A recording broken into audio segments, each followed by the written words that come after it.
Kan bahwa kita ini tercipta sebagai manusia, bukan setan. Ya, sepanjang kita menyadari kita manusia dan berbuat salah, maka aktifkan sinyal taubat itu. Ya, sejak di era sebelumnya, bahkan di era Nabi Adam alaihissalam turun ke muka bumi, kemudian juga berkeluarga.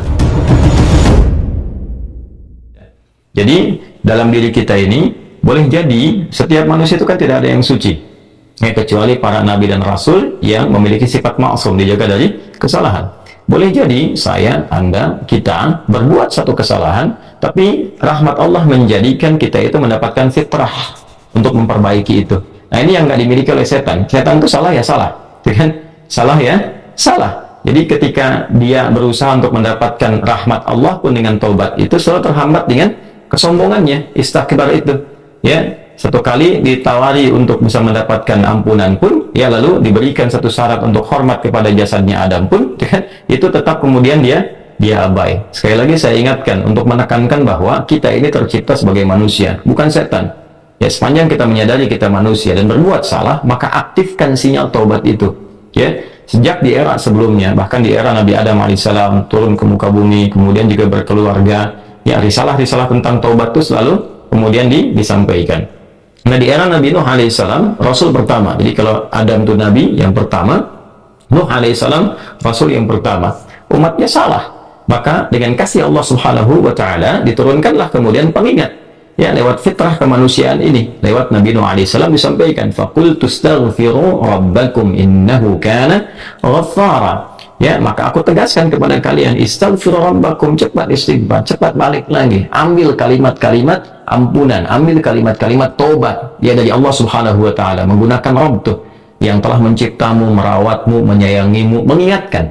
Jadi Rabb itu ada nilai-nilai rububiyah di dalamnya, ya, ada sifat-sifat rububiyah, ya, bukan sekedar mencipta, tapi juga merawat, memberikan perhatian, memberikan kebutuhan. Kalau dalam bahasa bebasnya Allah seakan ingin mengatakan, hei, aku kan yang cipta engkau, ya kan? Engkau berbuat salah, aku berikan kesempatan untuk saleh.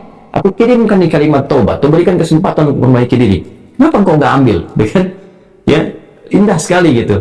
Ya, aku ciptakan engkau salah, aku berikan jalan saleh. Kenapa ketika aku berikan jembatan untuk memperbaiki diri, engkau tidak ambil? Maka lewat Nabi Nuh alaihissalam, sejak di era kerasulan pertama itu diingatkan, sampai nanti puncaknya di era Nabi Muhammad sallallahu alaihi wasallam.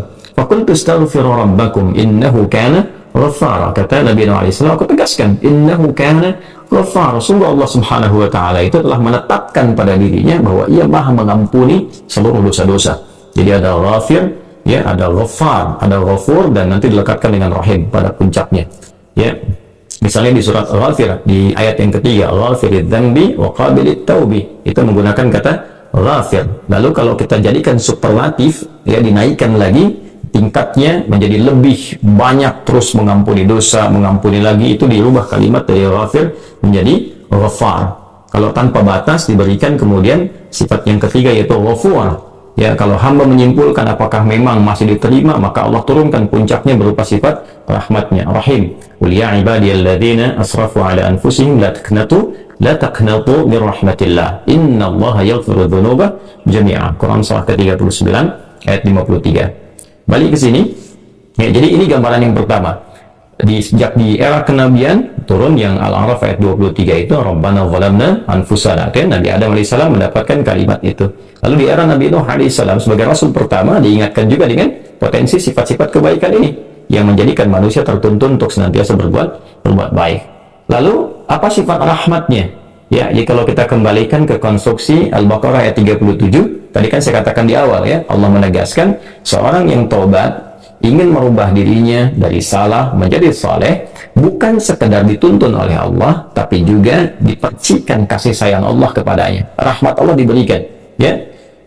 Kembali ke Quran surah kedua ayat 37 itu, fatalaqqa adamu min rabbih kalimatin fataba alaihi innahu huwat tawwabur rahim. Jadi bukan tawwab saja, tapi rahim juga. Bukan sekedar Allah terima taubatnya, tapi kasih sayang Allah pun diberikan kepadanya. Nah, apa di antara jenis kasih sayang yang Allah berikan kepada seorang hamba yang mau taubat? Ya, maka diteruskan ayatnya sampai 12 di sini. Imam Al-Bukhari menyantumkan di sini sampai ayat 12, yursilis samaa 'alaikum midrara wa yumdidkum bi amwalin wa banina wa yaj'al lakum jannatin wa yaj'al lakum anhara. Allahu akbar.